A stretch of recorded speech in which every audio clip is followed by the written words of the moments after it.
7 साल पहले मृत हो चुकी किशोरी युवती आखिर जीवित कैसे? अपनी बेटी के शव के रूप में शिनाख्त करने वाले पिता ने भी अज्ञात युवती के शव को अपनी वही बेटी बताया था। अगर यह युवती वही किशोरी है जिसके शव की शिनाख्त उसके पिता ने 7 वर्ष पूर्व की, तो वो शव किसका था जिसकी शिनाख्त इसके रूप में करके पोस्टमार्टम प्रक्रिया पूर्ण कर अंतिम संस्कार करा दिया गया।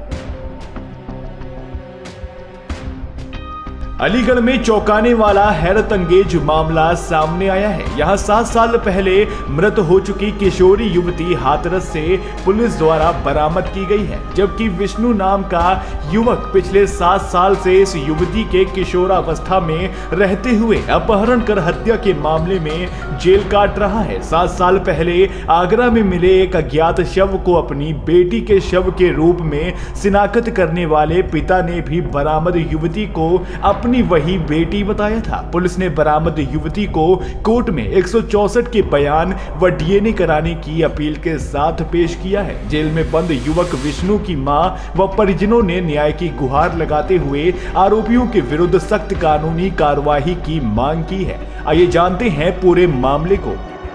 दरअसल घटनाक्रम के अनुसार 17 फरवरी 2015 को गांव के एक किसान द्वारा पुलिस को दी गई गुमशुदगी की तहरीर में कहा गया कि उनकी 10वीं में पढ़ने वाली बड़ी बेटी लापता है। उसके लापता होने के पीछे परिवार ने गांव की विधवा महिला सुनीता के एक लौटे बेटे विष्णु पर संदेह जताया। कई माह तक चली जांच में पुलिस किशोरी का सुराग नहीं लगा सकी। कुछ समय बाद आगरा में एक किशोरी की लाश मिली। उसके शरीर पर मिले कपड़ों के आधार पर गोंडा निवासी किशोरी के परिवार ने अपनी बेटी के शव के रूप में पहचान करते हुए विष्णु पर हत्या करने का आरोप लगाया। मामले में पुलिस ने विष्णु को जेल भेजते हुए उसके खिलाफ किशोरी को बहला फुसलाकर ले जाने, हत्या कर साक्ष्य छिपाने के आरोप में 25 सितंबर 2015 को चार्जशीट दायर कर दी।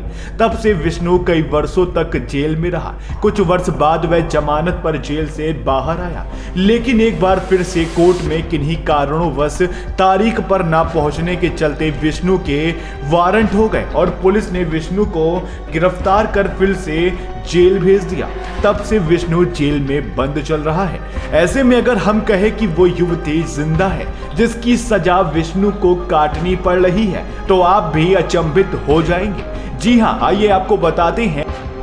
थाना गोंडा के ढांटोली गांव निवासी सुनीता वृंदावन के एक भगवताचार्य के साथ उच्च अधिकारियों के साथ ही एसएसपी से मिली थी। उन्होंने बताया कि उनके निर्दोष बेटे को गांव की एक किशोरी के अपहरण और हत्या के जुर्म में जेल भेजा गया है। कुछ समय पहले उन्हें सूचना मिली कि वह लड़की जिंदा है, किसी के साथ शादी कर कहीं रह रही है।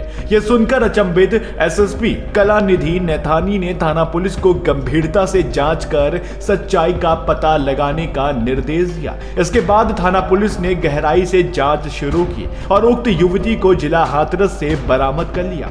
गौरतलब है कि जिस किशोरी के अपहरण व हत्या के मामले में पिछले 7 वर्षों से विष्णु नाम का युवक जेल काट रहा है, वह अचानक पड़ोसी जिला हाथरस में शादीशुदा जिंदगी जीते हुए मिल गई।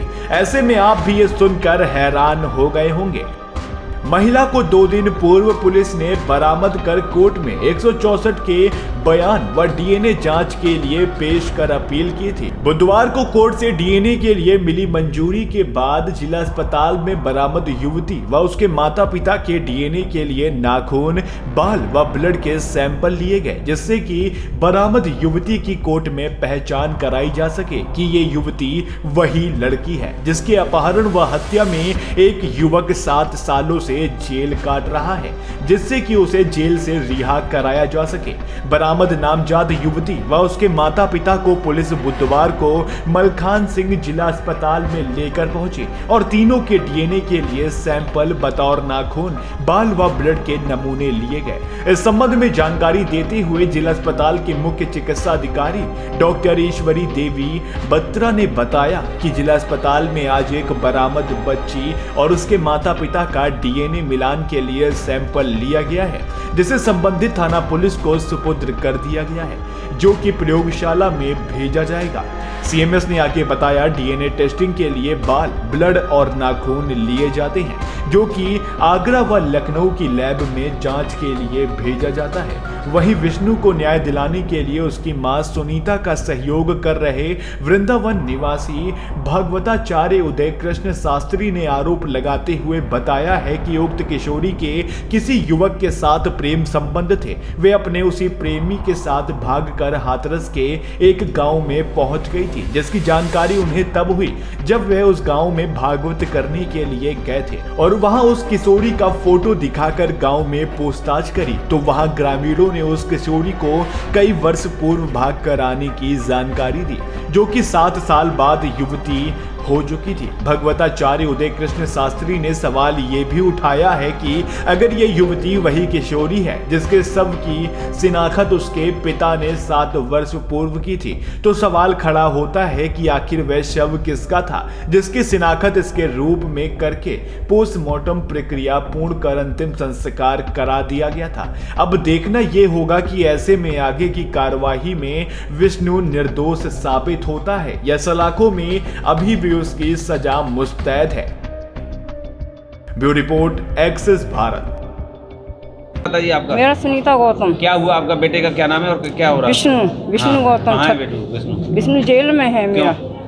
वो लड़की के बारे में। लड़की क्या हुआ था? लड़की का मतलब मैटर था, उसको फंसाया गया, मेरे बच्चे को फंसाया गया, 7 साल से फंसाया गया लड़के को मेरे को। फिर किया, इसने बलात्कार किया है, इसको मर्डर किया है एदमापुर में ले जा करके। मेरे लड़के ने कुछ नहीं किया। मेरा बच्चा, मैं गरीब महिला थी, अपने बच्चों को पेट पालन कर रही थी। आपको पता कैसे चला? पता मुझे मेरे महाराज जी ने मुझे बताया, जब मुझे पता पड़ा। हाँ, क्या बताया? बताया कि ये देखो, ये फोटो उसी की लड़की का है। मैंने हाँ जी, उसी लड़की का। तो निर्दोष है आपका बेटा? मेरा बेटा निर्दोष फंसा हुआ है। क्या चाहती है? अब इसका निर्णय चाहिए मुझे, इसका वो चाहिए मुझे। आज उस लड़की को पुलिस लाई है? कहाँ लाई है? यहाँ लाई है, यहाँ बयान के लिए लाई है लड़की को कोर्ट में। जो मृत लड़की थी, जिंदा होके आ गई है। अब जिंदा होके आ गई, जब मृत्यु दिखाई थी, अब वो जिंदा होकर आ गई है लड़की। कहाँ है वो लड़की? लड़की कोर्ट में है। अब आप क्या चाहती हैं? मैं चाहती हूँ मेरा लड़का बरी होना चाहिए, निर्दोष, उसका फैसला होना चाहिए मेरे बच्चे का। और जो दोषी हैं, दोषी को फंसाया जाए। क्या लगता है पुलिस ने उस वक्त जांच सही नहीं की? और जो तो पुलिस वाले को पता होगी जांच की है कि नहीं पई है, हमें तो पता नहीं है। देखो, हमारे तो इन्होंने बताया, जब हमको पता पड़ी। तो अब ये असली मुलजिम मिला है? असली मुलजिम मिला 7 साल के बाद हमको। ठीक। टोटल कितने लोगों का डीएनए हुआ अपने डिस्ट्रिक्ट हॉस्पिटल में? क्या प्रोसेस है इसका? डिस्ट्रिक्ट मलखान सिंह हॉस्पिटल अलीगढ़ में आज एक अपहृता बरामद बच्ची और उसके जो है माता पिता का डीएनए मिलान के लिए डीएनए सैंपल लिया गया है और पुलिस सपुर्द कर दिया गया है डीएनए टेस्टिंग के लिए, जो कि प्रयोगशाला में जाए। इसमें क्या क्या लिया गया है टेस्टिंग के लिए? इसमें डीएनए टेस्टिंग के लिए लिया जाता है, बाल लिए जाते हैं, ब्लड लिया जाता है, नाखून लिए जाते हैं। क्या प्रोसेस होता है? कितने समय बाद रिपोर्ट, कुछ इसका प्रोसेस है? ये हमारे लेवल से रिपोर्ट नहीं आती है, ये प्रयोगशाला या आगरा जाती है, लखनऊ जाती है। अब ये पुलिस का आगे काम होता है। हमारा काम सैंपल लेके उनको देना होता है, कस्टडी में सील करके। न्यायालय के समक्ष युवती को पेश किया गया है। 164 सीआरपीसी के कथन करवाए जाने हेतु अनुरोध किया गया है। साथ ही डीएनए परीक्षण करवाए जाने हेतु भी अनुरोध किया गया है। तदनुसार आवश्यक विधिक कार्रवाई अमल में लाई जाएगी। और नाम क्या आपका? मेरा नाम देवेंद्र सिंह है। अच्छा, 7 साल बाद आपकी बेटी जो है बरामद हुई है, इस तरह का मामला सामने आया है, क्या है पूरा मामला?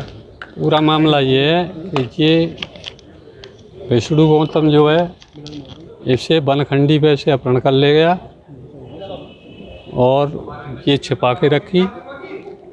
आज तक कोई पता नहीं चला। एक लड़की, जैसे आप जवाब कर रहे थे कि वो लड़की कौन थी सो मार दी, जिस जगह पे ऐसी घटना सुनता था तो मैं वहीं गाड़ी लेके जाता था। वहाँ पे आगरा में पहुँचा तो ये लड़की, मतलब वो जिसकी डेड बॉडी थी वो नहीं देखी मैंने, इसके कपड़े और वो जो मतलब उसका फ़ोटो थाने में, इत्मादपुर थाने में मिला, मुझे उसकी बॉडी नहीं मिली। तो बॉडी पर वही कपड़े थे जो आपने बेटी ने पहने हुए थे? हाँ, कपड़े वही थे और मैं वहाँ से आ गया। आप कैसे पता चला कि बेटी जिंदा है आपकी? मैं मतलब ऐसा है कि जैसे आप मीडिया में घोषणा कर रहे हो, तो मेरा बड़ा भाई कोऑपरेटिव में रहते हैं वहाँ पे शौक गोवर्धन, तो पेपर में उन्होंने पढ़ा, जाके भाई ने मुझे बताया कि ऐसे ऐसे बात है। भाई ने जाके देखा, भाई बोले कि भाई ऐसा है कि मेरा मतलब मुझ पे पहचान नहीं हुई है, तू जाके देख ले। तो मैं विद फैमिली के गाड़ी लेके गया और मैंने वहाँ जाके जांच पड़ी। अब ये बताइए, वो निर्दोष जेल काट रहा है, आप क्या कहेंगे उसके? आप कह रहे हो वो निर्दोष काट रहा है, निर्दोष नहीं काट रहा है, वो दोषी काट रहा है। तो ये बेटी आपकी है? 3 हत्या की धारा में जेल काट रहा है वो। धारा में, हत्या की धारा में, तो वो लड़की मतलब वो नहीं, लड़की है, आप क्या ये बेटी आपकी ही है? लड़की मेरी है। हाँ, जो अगर हत्या कहाँ हुई? मतलब इसकी तो नहीं हुई, उस लड़की की तो कोई। डेड बॉडी किसकी थी फिर? पता क्या है किसकी आप थी कैसे कह हमको? सकते हो उसी की बेटी? नहीं, कपड़े के माध्यम से, और जो फोटो मतलब सेम यही थी।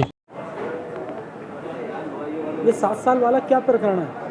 ये एक विष्णु पंडित है साहब, ढांटोडी का रहने वाला। इसके ऊपर एक मुकदमा लिखाया था 2015 में।